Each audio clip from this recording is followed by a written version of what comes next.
Hey everybody, it's Monday. Happy Monday, everybody. Happy Pride Month, actually, to those who celebrate it. I should have mentioned that on the 1st, but I'm on this diversity, equity and inclusion group at work. So we are obviously promoting Pride Month. So I kind of do it partly as a challenge to myself, but you know, I move in many social circles, different, Action Man, Lego, Doctor Who, Blake Seven, Douglas Adams, this kind of thing, and they keep cropping up. Trans people, it's almost like they're real people, right? So I see the difficulties they get into. Also, from a neurodiversity perspective, I've got a son who's got Asperger's on the autism spectrum, and actually this whole thing might even be myotonic dystrophy that's caused his problems. But I worry about him. I don't think he'll ever leave home, if I'm honest with you. I think he'll be staying with me forever. Don't think he could cope. Anyway, so yeah, happy June. I'm not ranting in this video. I'm sorry about the one where I was ranting. Things are getting to me. I think it was just like this thing that just tipped me over the edge. And the point is it made Liz upset. If my wife cries and gets upset because of some unreasonable jerk, then I'm going to defend her and I'm going to get upset. Still waiting for my apology. Not going to happen. I heard the lady in the bed. It's the mother of the patient in the next bed, just complaining about everything today to the staff. Nothing's right, just moaning about everything. So she's obviously a serial complainer. Obviously one of those entitled people who feels that life should just go their way all the time. Well, it's not going to happen. What would she have said if Liz had her nebulizer going, which is really loud? Would she have asked us to turn the noise down for that? I don't think so. Liz wasn't very happy when I got to hospital today. She'd done a lot of work with the physio in the morning, climbed up a lot of stairs, did a lot of walking up and down the corridor. I think she just wanted a hug. We haven't had a proper hug for nearly 6 months. She just wanted a hug. So I gave her a hug. She didn't know what was wrong with her. She just upset, tired maybe, don't know, didn't feel very well. So we had a nice hug. It was nice to have a bit of bodily contact after all this time, All we tend to do really is hold hands. So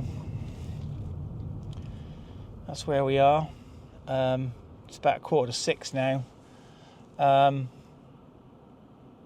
Liz's mum is on the way from a bowling event. So I've left Anthony and Alice at the hospital. Alice has been staying with me since Wednesday because she wasn't very well. She was at work today, but her boyfriend's having an operation done on his hand, so she said she'd wait for him. So he's in the hospital as well. So I'm not sure if she's coming home later or not. Yeah. So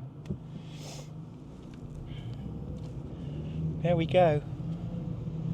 I'm going to go shopping now, stock up with some stuff, then decide what I'm going to have for tea, because I have absolutely no idea at the moment.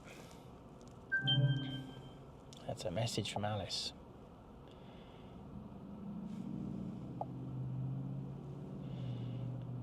Yes, he has. I better go now because I'm trying to do like several things at once, including driving, answering text messages and talking with you people. I'll see you later. I forgot to say,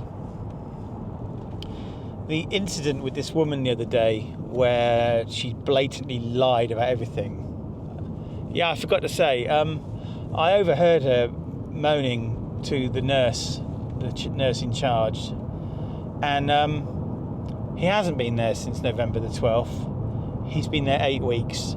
That's a long time, right? But basically, what I called out, there's the one-upmanship bullshit the other day, where I said, you know, I know it's critical care, I've been here since the 16th of December, and she goes, well, we've been here since November the 12th. As I suspected, utter bullshit.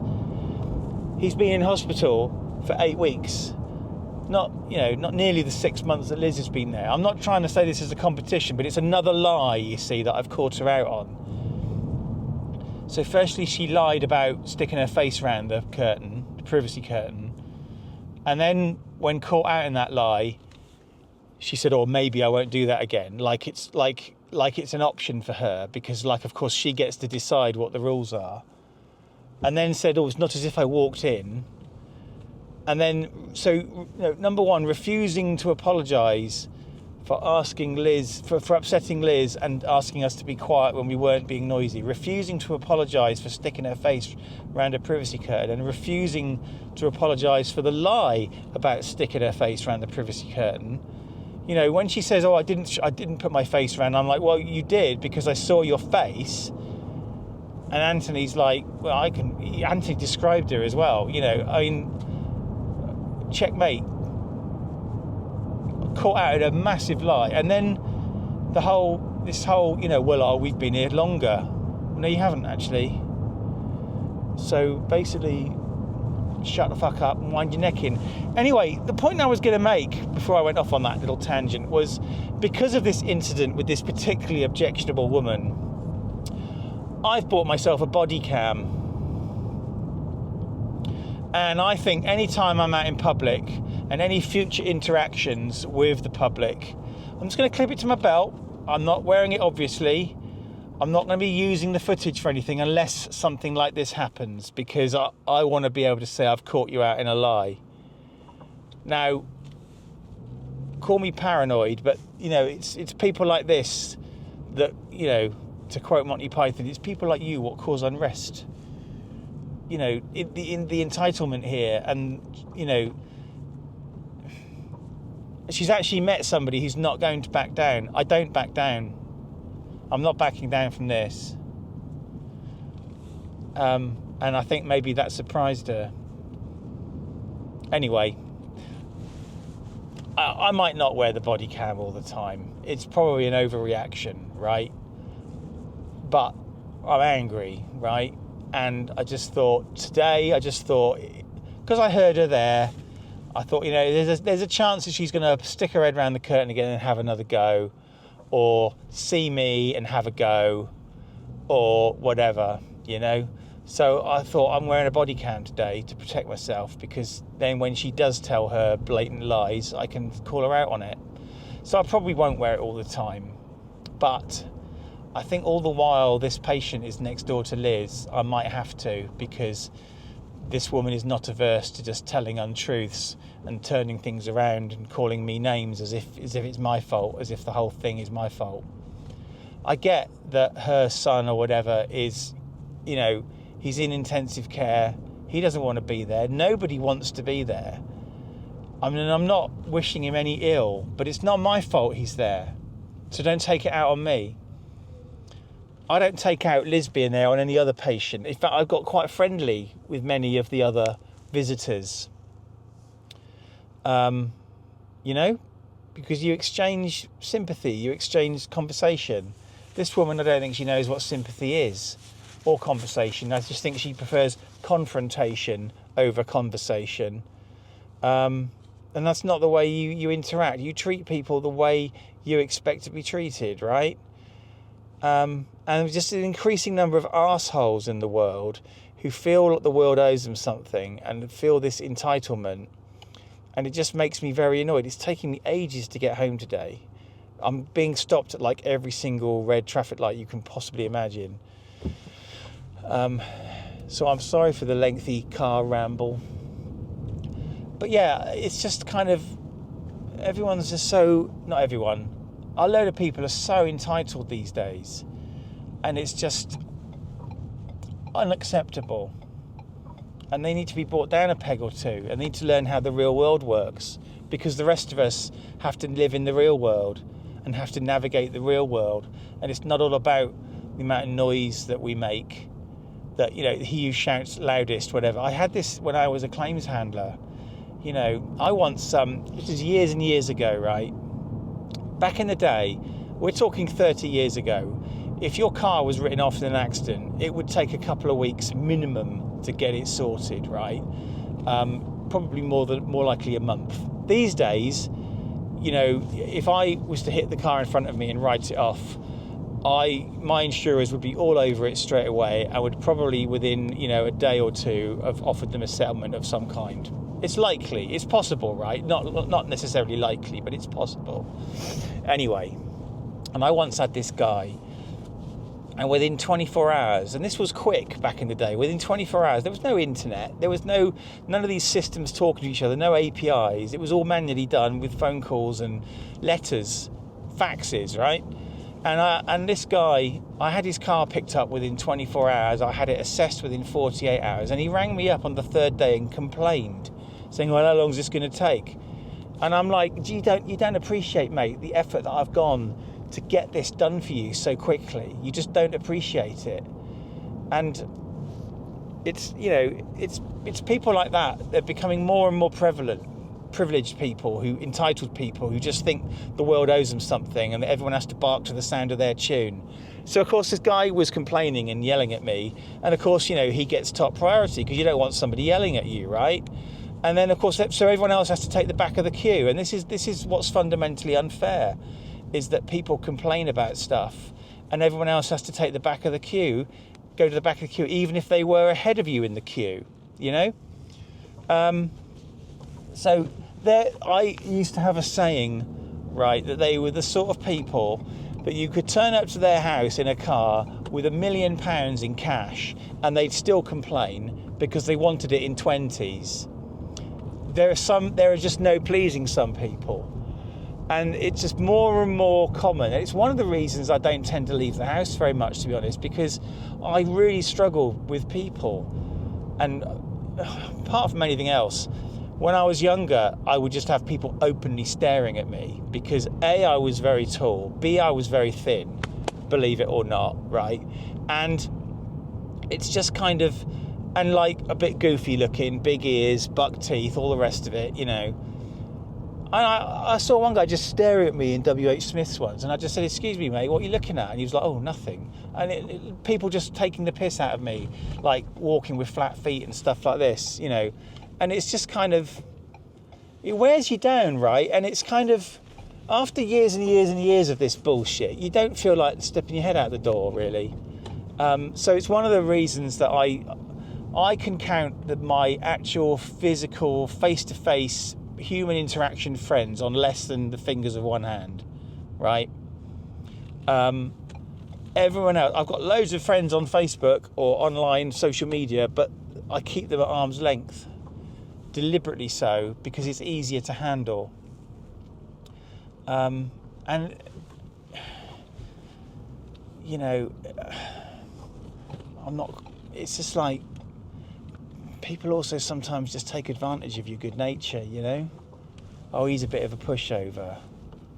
I can be a pushover. I've got to be in the right mood to have an argument. And with this woman, I'm in a mood. I want my apology, right? But some people just take advantage of your good nature. Can I borrow money? Well, yeah, okay. Am I going to get it back, you know?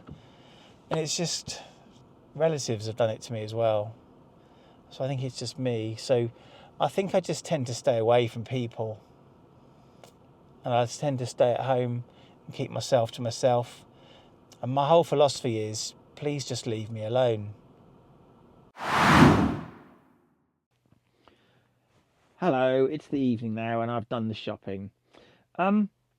One of the purposes of this vlog, as I said in the very first episode, was that I could be recreated in the future as an entire consciousness, and people could take the contents of the books that I've written, all the social media posts that I've made, the articles that I've written for Armchair General, the posts that I put on their forums, like 20 odd thousand of them, all the letters I've written, all the emails I've ever sent.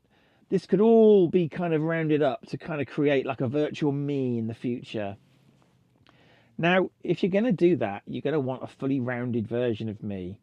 And this is where the petty part of me comes in, right? Also my fat chin, as you can see here, because I'm lying on my bed with penguins. I like penguins. Apparently, after I left, the mother of the patient in the next bed next to Liz, the staff came to see her to, discuss some concerns that she had. And Liz's visitors were asked to leave.